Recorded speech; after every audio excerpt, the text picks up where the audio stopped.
Не помина многу време откако мораториумот за градба во општина Центар падна на уставен, а веќе се на повидок нови градби во епицентарот на Скопје. Многумина жители воедно гласачи во Центар не сакаат нови згради. Ако сакаат, општината и градоначалникот може да направат уште еден обид да стопираат дел од новите згради со барање за привремена суспензија на спорните урбанистички планови. Но не можеме да ги запреме старите планови, единствено со суспензија, која што може да заврши со штета. Јас морам тоа да го предупредам. Ако не сме спремни да го направиме и да го одржиме тоа до крај, подобро да си дадеме оставка сите заедно и да речеме немокни сме нешто да направиме, отколку да глумиме сега дека сакаме, ама не можеме. Нашиот став е дека треба час поскоро да побара суспензија за овој план. Една недела по уплатата на комуналиите за градба на висококатници кај Holiday Inn, освен општината и инвеститорите, по приказната се и владата, јавното обвинителство, граѓаните против, но и граѓаните за градба, а веќе има најави дека за случајот ќе се слушне и во судот во Страсбург. Во четвртокот, општината Центар одржа редовна седница на Советот. Се беше мирно до крајот на дневниот ред, каде по барање на градоначалникот Саша Богдановиќ беше ставена точка. Разгледување информација за суспензија на деталните урбанистички планови. Јас ќе прекинам седницата поради тоа. Во еден момент, председателката на Советот Цветанка Симоновска ја прекина седницата. Ние не можеме да донесеме ниту препорака, ниту заклучок, ниту она што го пишува во сител, нели? Дека треба да донесеме одлука за суспензија и дека сите се на штрек сега очекуваат дека ние тоа, а не ни беше ни точка на свој ред. На дневниот ред беше само информација, иако се најавуваше некаква одлука. Таквите очекувања дента ги подгреа министерот за транспорт и врски Благоја Бочварски, кој изјави дека се сретнал со градоначалникот Саша Богдановиќ и дека очекува Советот на Центар да донесе одлука за постапување по спорните урбанистички планови. Нивна е одлуката која што ќе ја донесат денеска на седница на Советот на општина Центар, и после таа одлука ние очекуваме да видиме дали ќе одат во насока на барање за стопирање на некој од плановите, дали се работи за цел план за суспендирање или за дел од план. Веднаш потоа во рок од 15 дена ние имаме обврска и рок да дадеме наше мислење на тоа и потоа повторно се враќа во Советот на општината на конечна одлука и секако ја очекуваме одлуката на општина Центар. Обидот да се расчисти кој што направил или требало да направи со деталните планови во Центар води кон нов заплет. Уште на 17 декември лани во службениот гласник на општина Центар е објавен заклучок со кој се обврзува градоначалникот Саша Богдановиќ да поведе постапка за суспензија на сите спорни детални урбанистички планови. Постапката за суспензија требало да се донесе врз основа на стручен елаборат и тој да биде испратен до Министерството за транспорт и врски.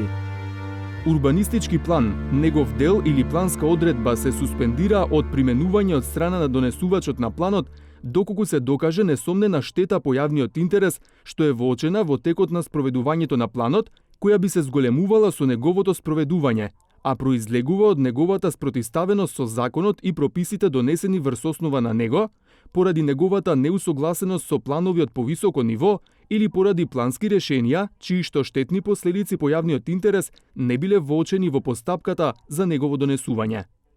Постапката ја поведува општината, но не може да помине без согласност на Министерството за транспорт и врски. А министерот Бочварски вели, тој не добил никаков елаборат за суспензија на детален урбанистички план од општината. Тој закон нуди можност за суспензија, ова кој што го дискутираме сега, но таа суспензија и барање за суспензија треба да потекне токму од општината, чија собственост е тој план каде што се наоѓа, на чија територија, на чија општина се наоѓа, а потоа сите надлежни институции да ги дадат своите мислења во однос на суспензијата на тој план. И додека Бочварски тврди дека кај него никој не го оспорил планот за просторот спроти Holiday Inn, градоначалникот на Центар го тврди спротивното.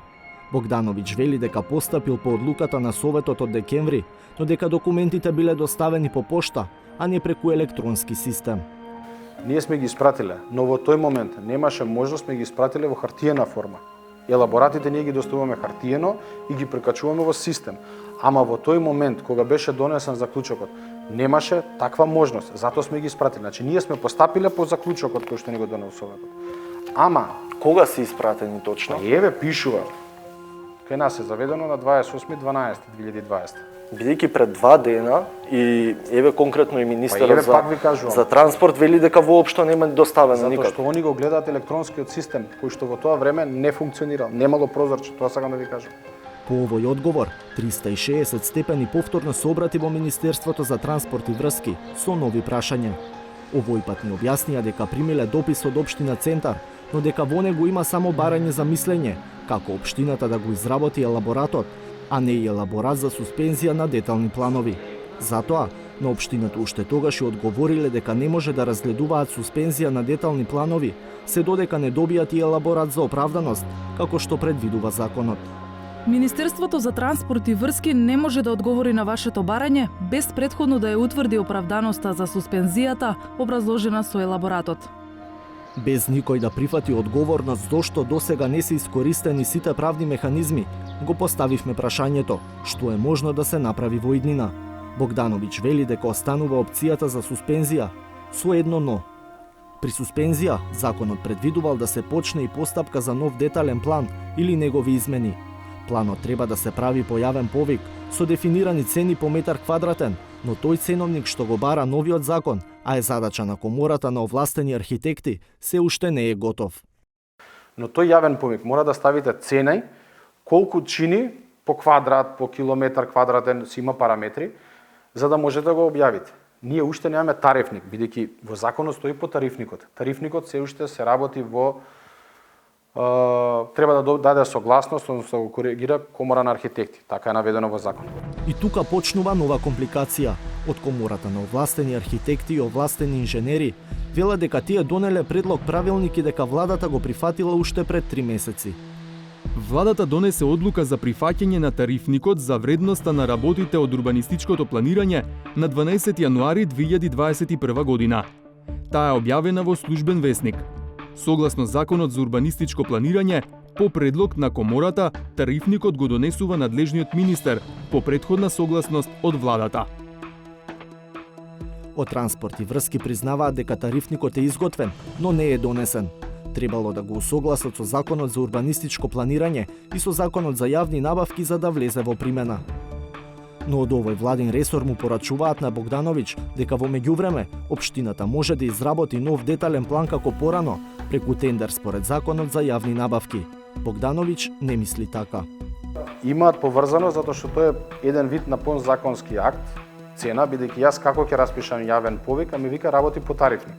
Со случајот веќе се занимаваше и Државната комисија за спречување на корупцијата. Председателката Билјана Ивановска не гледа зошто општината тактизира. Според новиот закон, кога еден план ќе се стави под суспензија, тогаш веднаш треба да се започне со изработка на нов план и значи за кој што треба да има утврдено ценовник.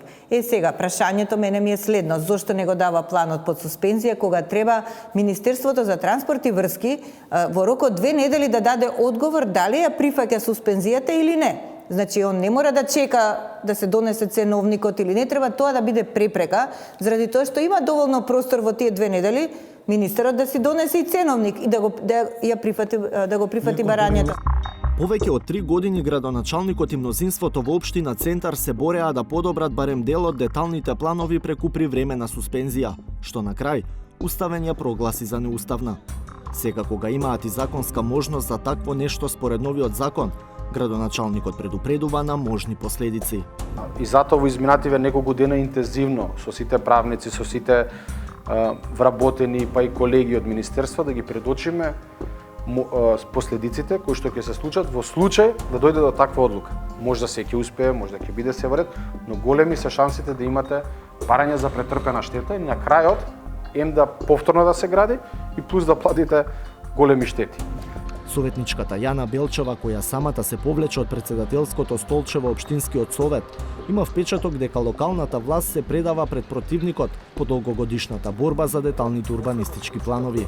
Заканите со тужби од инвеститорите и плаќањето одштета, според неа, се само за заплашување.